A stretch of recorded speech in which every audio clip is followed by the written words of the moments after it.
एक गांव में एक गुजरी रहा करती थी। वो श्याम प्रभु की परम भक्त थी।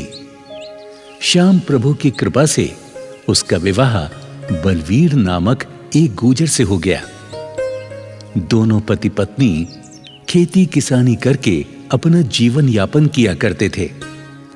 श्याम प्रभु का भजन गुणगान करते थे। वो हर साल फागुन के मेले में पैदल यात्रा करके खाटू धाम जाकर श्याम प्रभु को निशान चढ़ाते थे।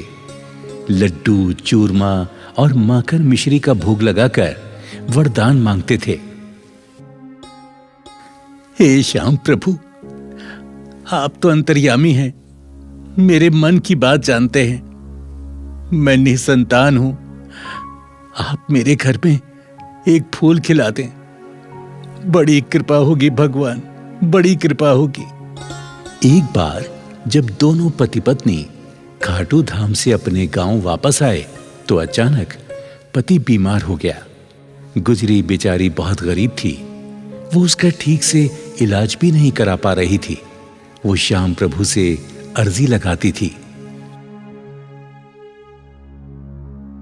हे श्याम प्रभु, मेरे पति को शीघ्र ही स्वस्थ कर दो।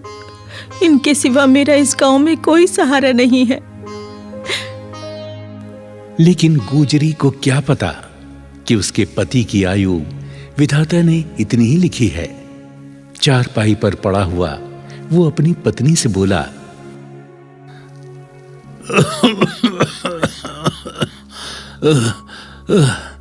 भाग्यवान, मुझे तो लगता है मेरा अंतिम समय आ गया है। हमने श्याम प्रभु से बहुत प्रार्थना की कि हमारे घर में भी एक फूल खिल जाए, तेरी गोद भर जाए, लेकिन प्रभु को कुछ और ही मंजूर है। मुझे क्षमा कर दे, मैं तुझे इस दुनिया में अकेले छोड़कर जा रहा हूं। नहीं, ऐसा मत कहो। देखो, तुम ठीक हो जाओगे। श्याम प्रभु तुम्हारी रक्षा करेंगे। हाँ, तुम बिल्कुल ठीक हो जाओगे। परंतु विधाता को वो मंजूर नहीं था।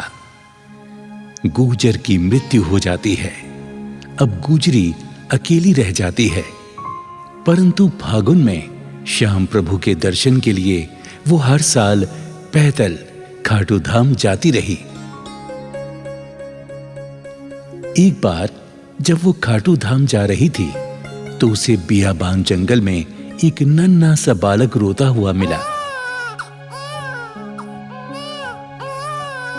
उसे देखकर गुजर ने चारों ओर देखा, पर बालक के पास उसे कोई नजर नहीं आया। गुजरी ने सोचा, ये मेरी श्याम प्रभु की ही इच्छा है। जो इतना सुंदर बच्चा मुझे मिला है, मैं इसका पालन पोषण करूंगी। गुजरी ने उस बालक को श्याम प्रभु का वरदान समझकर उठा लिया और उस बालक को लेकर अपने गांव चली आई। जब गांव आई तो लोग पूछने लगे कि ये बालक तुम्हें कहां से मिला? तो गुजरी बोली, ये मेरे श्याम प्रभु का ही आशीर्वाद है। ये बालक मुझे खाटू धाम के रास्ते में मिला है। मैं इसे श्याम प्रभु का वरदान समझकर लाई हूं। अब ये मेरा बालक है, मैं इसका पालन पोषण करूंगी। हाँ, इस बेचारी का तो कोई सहारा ही नहीं। श्याम बाबा ने शायद इसीलिए इसको ये बालक दिया है। जय हो खाटू श्याम बाबा की, जय हो, जय हो। गुजरी उस बालक को बड़े लाड प्यार से पालने लगी। धीरे धीरे बालक 10 बरस का हो गया।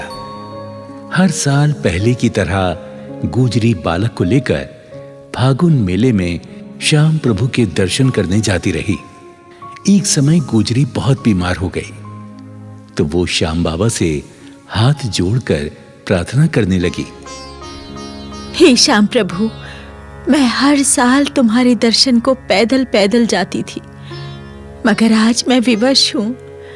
मैं बीमार पड़ी हूं, लाचार हूं, चल फिर नहीं सकती। मुझे क्षमा करो प्रभु, मुझे क्षमा करो। मैं कैसे तुम्हारे मेले में आऊं? मुझे क्षमा करो प्रभु। माँ, तुम क्यों रो रही हो?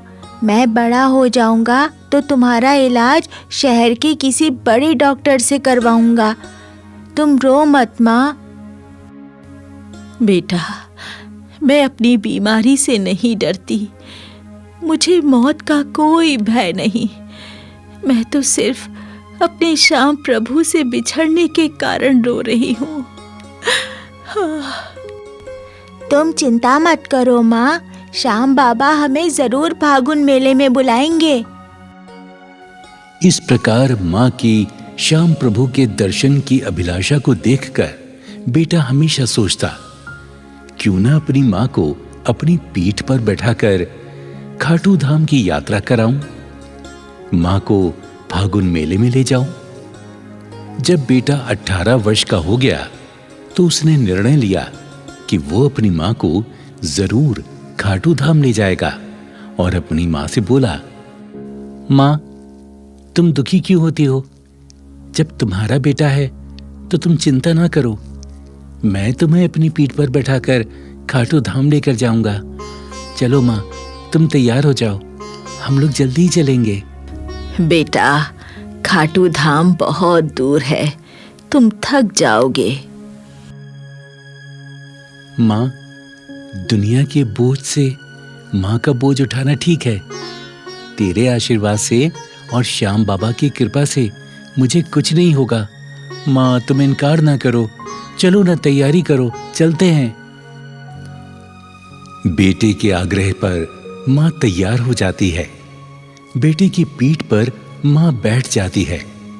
बेटा खाटू धाम की यात्रा प्रारंभ कर देता है। कभी वो रास्ते में बैठ जाता तो कभी मां को लेकर चलने लगता। तभी श्याम प्रभु अपना चमत्कार दिखाते हैं। रास्ते में उन्हें एक गाड़ीवान मिलता है। वो पूछता है, बेटे, तुम कहां जा रहे हो और ये बुढ़िया तुम्हारी कौन है? बाबा, ये मेरी मां है। बीमारी के कारण ये चल नहीं सकती, इसीलिए मैं इसे अपनी पीठ पर बैठाकर खाटू धाम लेकर जा रहा हूं। मां की इच्छा है कि मैं श्याम प्रभु के दर्शन करूं। वाह बेटा वाह, तुम धन्य हो जो अपनी मां की इच्छा पूरी कर रहे हो। इस कलयुग में तुम श्रवण कुमार हो। धन्य हो बेटा, धन्य हो। अच्छा बेटा, तुम अपनी मां को लेकर मेरी गाड़ी में बैठ जाओ। मैं भी खाटू धाम की ओर जा रहा हूं। तुम्हें मैं वहीं छोड़ दूंगा। इस गाड़ीवान को मैं जानता नहीं, मैंने कभी नहीं देखा इसको। मैं क्या करूं? ये तो मेरे लिए अनजान है। मैं इस पर बैठूं कि ना बैठूं? अरे बेटा, सोचो मत, बैठ जाओ। शायद श्याम बाबा की यही इच्छा हो। आ जाओ, आ जाओ, बैठ जाओ गाड़ी में। मां और बेटा दोनों गाड़ी में बैठ जाते हैं। थोड़ी देर के बाद खाटू श्याम के धाम पहुंच जाते हैं। लो बेटा, ये आ गया श्याम बाबा का दरबार। अब आप लोग बाबा के दर्शन करो, मैं चलता हूं। मुझे जरूरी काम से कहीं जाना है। धन्यवाद बाबा, आपका बहुत बहुत धन्यवाद। गुजरी और उसका बेटा वहां उतर जाते हैं। जैसे ही पलटकर देखते हैं, गाड़ीवान अदृश्य हो जाता है। हाँ, मां, वो गाड़ीवान कहां चला गया? आपने देखा? अभी अभी तो उसने हमें यहां उतारा है। कहां चला गया वो? बेटा, ये मेरे श्याम प्रभु की लीला है। पता नहीं किस भेष में भगवान मिल जाए। चलो बेटा, अब देर ना करो, श्याम बाबा के दर्शन करें। धीरे धीरे रात होने लगी। मां और बेटे मंदिर के पास ही सो गए। तभी श्याम प्रभु गुजरी के सपने में उसे दर्शन देते हैं और कहते हैं, हे देवी, तुमने कहा था कि आप मेरी सहायता क्यों नहीं करते। तो हे देवी सुनो, जब तुम्हारा बेटा तुम्हें मेरी यात्रा करा रहा था, तब वो गाड़ीवान मैं ही तो था। तुम जैसे भक्तों की रक्षा मैं सदैव करता हूं। भक्तों की पुकार सुनकर मैं कभी घोड़े पे सवार तो कभी गाड़ीवान बनकर उनकी सहायता करता हूं। इसलिए देवी, मैं भक्तों के साथ सदैव रहता हूं। इतना कहकर श्याम प्रभु अदृश्य हो जाते हैं। अगली सुबह जब गुजरी नींद से जागी तो श्याम प्रभु के सम्मुख हाथ जोड़कर क्षमा मांगने लगी। हे प्रभु, मैंने जाने अनजाने में जो भी आपके लिए गलती की हो तो मुझे नादान अज्ञान समझकर क्षमा करें। हे श्याम प्रभु, यदि मुझसे प्रसन्न है तो मेरी ये विनती भी स्वीकार करें। हे नाथ, मैं आपसे कभी बिछड़ना नहीं चाहती, इसलिए मुझे हमेशा हमेशा के लिए अपने चरणों में ही स्थान दे दीजिए, ताकि सदा सदा आपके चरणों में ही वास करूं, मैं आपकी सेवा करूं, आपकी सेवा से कभी दूर ना रहूं। हे नाथ, मेरी दूसरी इच्छा है कि मेरा बेटा मेरे बाद अनाथ ना हो जाए। उसे सदा अपनी सेवा में ही रखना है प्रभु, सदा उसे अपनी सेवा में ही रखना।